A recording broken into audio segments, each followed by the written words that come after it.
I was one of the kids that most teachers wouldn't think that a student, that I would become anything. Coming in high school, I was 16 years old. So from day one to the end, it was hard. If I didn't stay out of trouble, I was gonna be kicked out of school. And I started to listen to other people, like my mother, who always pushed for me.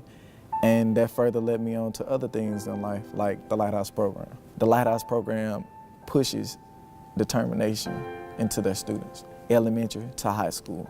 They gave me a spirit that I can't let go. It's taught me to be a person that achieves more and more, no matter what.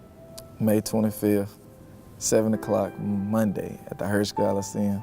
I got a purple gown on with my nice black shoes, walking across this stage, getting my name called, getting my diploma.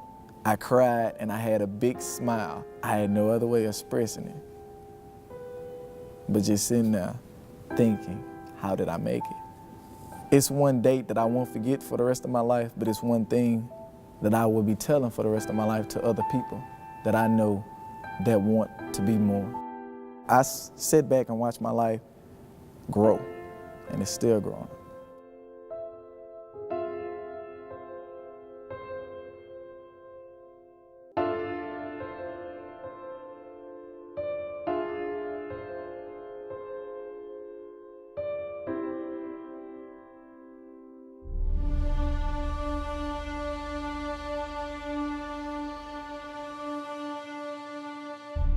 Everyone has a different story. A lot of bad things, hanging with the wrong crowd, so life went kind of down from then. I got incarcerated at 19 for 2.5 years. I ended up being 21. So looking back on it, it's like unrecognizable. It would have to be another guy there. That life, you could be dead in the morning, you could be dead at the nighttime, you could be arrested, you could be running from the cops. Just a lot of stuff that's not necessary for me now. To look for a job, you know, you had a choice to make. Once you're filling out the application, you would think to put yes or no on the felony part. And it's like a catch-22, because sometimes you put the felonies, can you explain? When you talk with the employee, you may not get hired. Through friends, I heard about the Goodwill Employment Solution. They help you if you have a felony to get a job.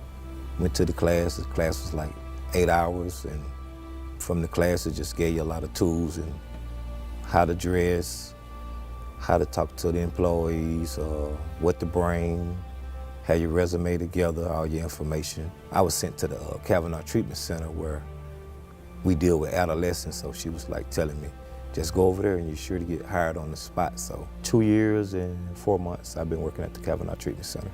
Basically like being the security guard, but we interact with them and kind of get them prepared to go back out in society. Just raising my kids and enjoying life. Just a different story for me. It's a miracle at hand. It's like just a blessing from God. Words can't explain, but it's in the expression on your face. I mean, all I can say is thank you.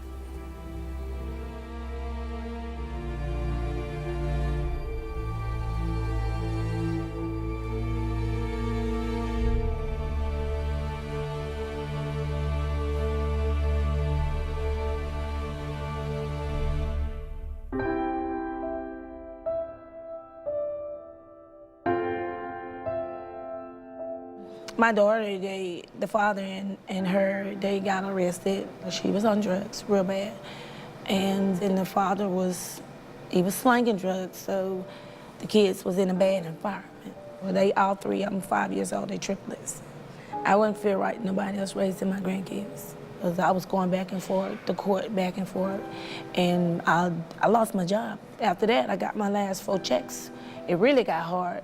You know, once I had the kids, food was going so fast and stamps was so short. The little money we get, it's gone before you even get it. And it's a hurting feeling. I want to cry right now, but because when I think about it, what I had to really go through. I joined the church, and you know, they was telling me about how United Way funded stuff for the church to help out, and they give out boxes on such and such days, you know, and it be a random of stuff. It just don't be, you know, just plate food. They give out plate food too. You know, the church give out packs of chicken and stuff, from, through the funds, they give out bags of potatoes. That goes a long way, When I see them, they say, Mama, can I have something? It feels good knowing that they have it. I have it there to give it to them. It's lighten up my burden some, the knowing that I got some extra help on my side. I don't try to abuse it or nothing like that. Only when I'm down and low on something, then I go and get help. So, and that's a blessing that United Way helps out the way they do. It's a joy that a 40 years old grandma can just really say she's proud of raising her grandkids. United Way does a lot for people in Louisiana, and we just need you to keep going. It's a blessing. Yeah.